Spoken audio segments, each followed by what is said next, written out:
రచ్చబండ ముచ్చట్లకి స్వాగతం సుస్వాగతం. ప్రధానమంత్రి నరేంద్ర మోడీ సారు ఒక్కటంటే ఒక గడియ కాదు, ఒక సెకండ్ కూడా ఖాళీగా ఉండడు అనుకుంటా.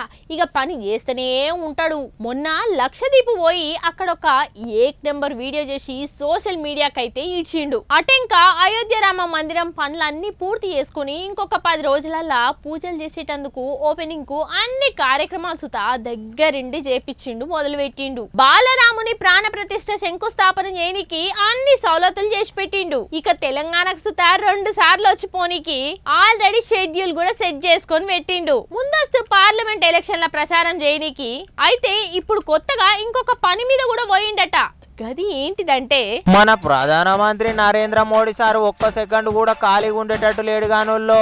మొన్ననే లక్షదీప్ పోయి అక్కడ డెవలప్మెంట్ పనుల గురించి శంకుబండల ఓపెనింగ్ చేసి ఆయంత సోషల్ మీడియాలకు ఇడిచిన ముచ్చట ఎరుకున్నదే కదా, ఎంత వైరల్ అయిందో తెలుసు కదా. ఇక అటెంక మళ్ళా ఇంకో కొత్త పని సుద్ధా ప్రారంభించిండట చూడండి. ఇగో పాత బొంబాయి కొత్త ముంబై కలిసేటట్టు సముద్రం మీదకెళ్ళి వంతెన కట్టిర్రట. వంతెన ఓపెనింగ్ కు పోయిండి, ఇగో పరద గుంజిండు చూడుండ్రి.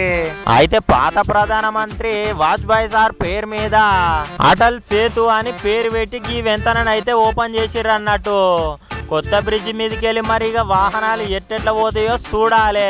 ఇక దేశంలో సముద్రం మీద అతిపెద్ద వంతెన ఏదంటే గిదే. మరి ఈ బ్రిడ్జి కట్టడానికి ఎంత ఖర్చు అయిందంటే 20,000 కోట్లు అయిందట. నువ్వు ఎన్ని కిలోమీటర్లు అంటే 20 కిలోమీటర్ల పొడుగు ఉంటదట. అతి పెద్ద వంతెన గిదేనట. మరి ఇక 20 కిలోమీటర్లలో ఒక 16 కిలోమీటర్లు సముద్రం మీదనే ఉన్నదన్నట్టు. ఇక తుఫాన్లు వచ్చినా సునామీలు వచ్చినా తట్టుకునేటట్టు కొత్త టెక్నాలజీ తోటి కట్టిర్రట నిర్మాణం ఇది. వరకు పాత బొంబాయికి వెళ్ళి కొత్త బొంబాయి పోనీకి ఏందక్క 2 గంటలు పట్టేదట. ఇక ఈ బ్రిడ్జి కట్టినాక ఊకేనే 20 నిమిషాలలో లాక్కున పోతున్నారు అన్నట్టు.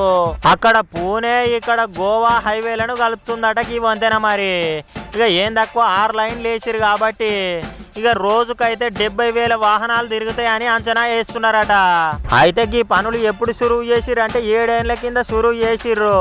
ఇక అనుకున్న టైం కంటే 6 నెలల ముందే కంప్లీట్ అయ్యింది, ఓపెనింగ్ చేసిర్రు అన్నట్టు.